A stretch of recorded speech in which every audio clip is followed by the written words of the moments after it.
नमस्कार बच्चों, आज हम जानने वाले हैं रीट लेवल 2 के लिए आपका हिंदी का सिलेबस। तो चलिए, अगर आप जानना चाहते हैं रीट लेवल 2 में हिंदी के सिलेबस में हिंदी से संबंधित आपको क्या क्या पढ़ना है, तो आज का भाई इवेंट आपके लिए महत्वपूर्ण होगा। इसे थोड़ा ध्यान से देखें। अगर इवेंट आपको अच्छा लगता है तो भाई इवेंट को लाइक भी कर दीजिए। चलिए, सबसे पहले आपके लिए रखा गया है एग्जाम का पैटर्न। सिलेबस आपके लिए महत्वपूर्ण है ही है, लेकिन एग्जाम पैटर्न थोड़ा ध्यान से देखिए, क्योंकि काफ़ी सारी चीज़ें हैं जो बच्चे भूल जाते हैं, फिर एग्जाम में थोड़ी सी कन्फ्यूजन होती है। अगर तैयारी कर रहे हैं, 2-3 चीज़ें आपको बहुत ध्यान से देखनी होगी। भाई सिलेबस में मोटा मोटा देखेंगे तो 5 चीज़ें पूछी जा रही हैं। आपका मैथमेटिक्स आ ही रहा है, लैंग्वेज में 2 लैंग्वेज आ ही रही हैं। उसके बाद भाई अगर क्लास 1 to 5 लेवल 1 की तैयारी कर रहे हैं तो प्राइमरी लेवल में थोड़ी चीज़ें बदल जाती हैं। अगर पेपर 2 की तैयारी कर रहे हैं तो थोड़ी चीज़ें बदल जाती हैं। उसके अलावा पेडागोजी आपका है ही है, 2 लैंग्वेज है ही है, मैथमेटिक्स है ही है, बाकी चीज़ें थोड़ी बदलती हैं। अब ध्यान देखेंगे, सबसे पहले एक बार एग्जाम पैटर्न देख लें, उसके बाद हम जानेंगे एग्जाम पैटर्न के बाद तब हम हिंदी का सिलेबस देख लेंगे। हिंदी के सिलेबस में आपको क्या क्या चीज़ें पढ़नी है मेन, और उसके अलावा किन किन चीज़ों पर आप थोड़ा ज़्यादा ध्यान दे सकते हैं। अब टोटल क्वेश्चंस बच्चों आपको कितने आएंगे? टोटल क्वेश्चंस आपके पूछे जाएंगे,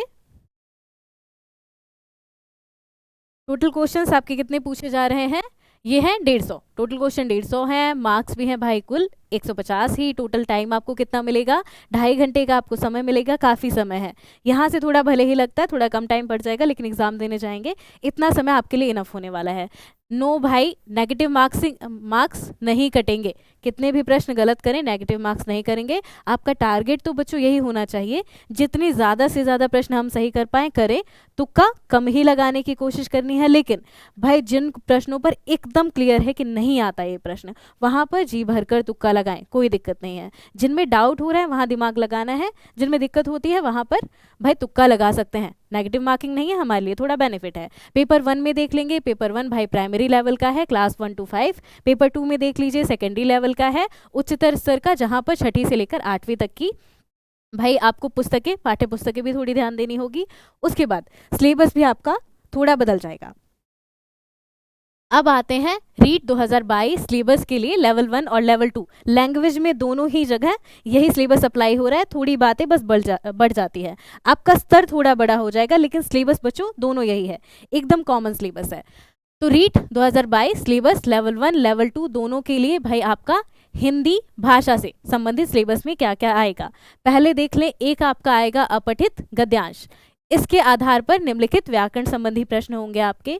युग्म शब्द युग्मों से प्रश्न आएगा। वाक्यांश के लिए एक शब्द से प्रश्न आएगा। शब्द शुद्धि महत्वपूर्ण है। अच्छा, शुद्धि ही गलत लिखा हुआ है, हमें शब्द शुद्धि बताना था और सबसे पहले आपका शुद्धि ही गलत लिखा हुआ है। शुद्धि ठीक कर लेंगे। द के नीचे भाई आपका आधा ध लग जाएगा, नहीं तो थोड़ा सही से ही लिखें। ऐसी बातें बच्चों को बड़ी बुरी लग जाएंगी। शुद्धि कहना है और शुद्धि गलत लिखा है, तो शब्द शुद्धि हुआ। इसके बाद क्या ध्यान देना है?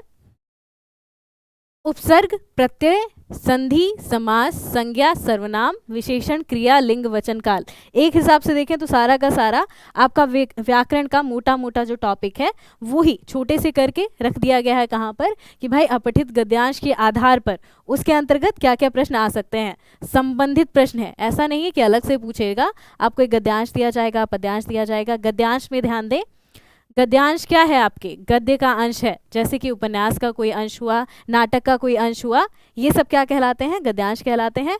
पद्यांश में देख लेंगे तो पद्यांश में आपका क्या आएगा? भाई पद्य का अंश, कोई कविता का अंश क्या कहलाएगा? पद्यांश कहलाएगा। इसके बाद देखिए, इसके बाद आपका आता है एक अपठित गद्यांश पर आधारित निम्नलिखित बिंदुओं पर प्रश्न होगा। अब अपठित गद्यांश में ही, अपठित पद्यांश में कविता के अंश में और क्या प्रश्न हो सकते हैं आपके? भाव सौंदर्य से प्रश्न आ सकता है।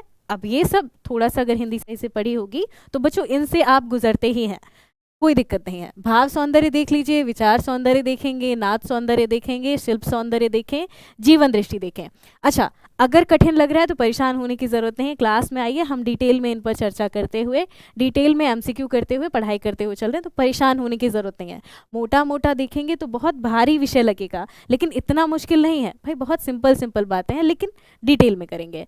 आगे देखते हैं भाई, आगे कहा गया है वाक्य रचना, वाक्य के अंग, वाक्य के भेद, पदबंध, मुहावरे, लोकोक्तियां थोड़ा महत्वपूर्ण है। कारक चिन्ह, अव्यय, विराम चिन्ह, इनसे भी प्रश्न आएंगे।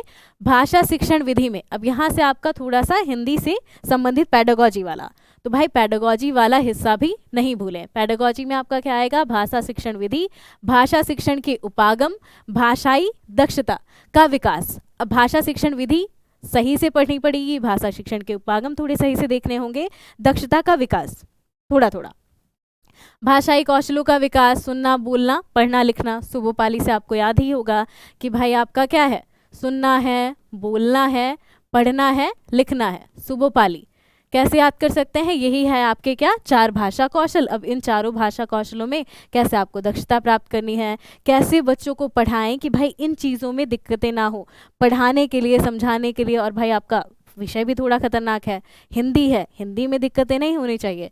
बाकी चीज़ों में थोड़ा बहुत हो तो बच्चा मैनेज भी कर लेता है, अध्यापक भी मैनेज कर लेता है, लेकिन भाषा में दिक्कत आएगी तो बाकी चीज़ें भी क्या होंगी, समस्या क्रिएट होगी। आगे देखें। अब भाई शिक्षण अधिगम सामग्री पाठ्य पुस्तक, शिक्षण अधिगम में लर्निंग में सामग्री पाठ्य पुस्तक देखनी है, बहुमाध्यम देखना है, शिक्षण के अन्य संसाधन देखने हैं, भाषा शिक्षण में भाषा शिक्षण के मूल्यांकन में फिर आपको सुनना बोलना पढ़ना लिखना, मूल्यांकन के अंतर्गत भी इन चारों का मूल्यांकन आपको करना होगा, सुनने का, बोलने का, पढ़ने का, लिखने का।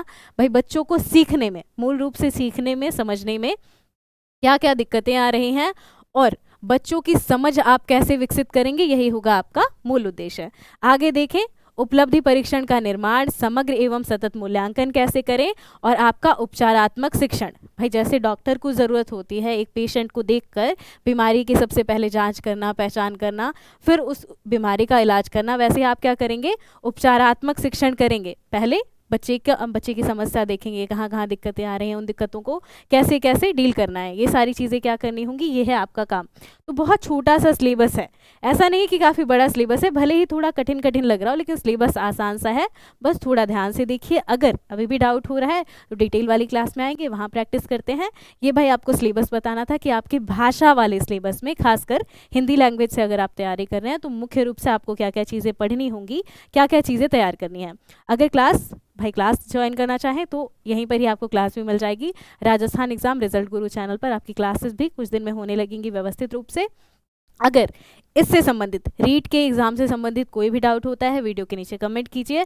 अगर राजस्थान के किसी भी एग्जाम से संबंधित कोई डाउट है तो भी वीडियो के नीचे कमेंट कर सकते हैं। कुछ एक्स्ट्रा जानना चाहते हैं बच्चों तो भी कमेंट करके ज़रूर बताएं। आपके कमेंट लगातार देखे जाते हैं, तो कोई भी एक्स्ट्रा जानकारी होगी आपको तुरंत बताई जाएगी। अब भाई आपका चैनल है रिजल्ट गुरु ग्रुप, इसे ज्वाइन कर लीजिए तो आपकी भाई पीडीएफ आपको मिल जाएगी, वहाँ से पीडीएफ डाउनलोड कर लीजिए। क्लास कब कब होती है, क्लास की टाइमिंग क्या है, कौन कौन सी एग्जाम की आपकी तैयारी करवा रहा है रिजल्ट गुरु, सारी बातें पता चल जाएगी। चलिए बच्चों, मिलते हैं आपकी क्लास में, तब तक के लिए अपना ध्यान रखें। धन्यवाद।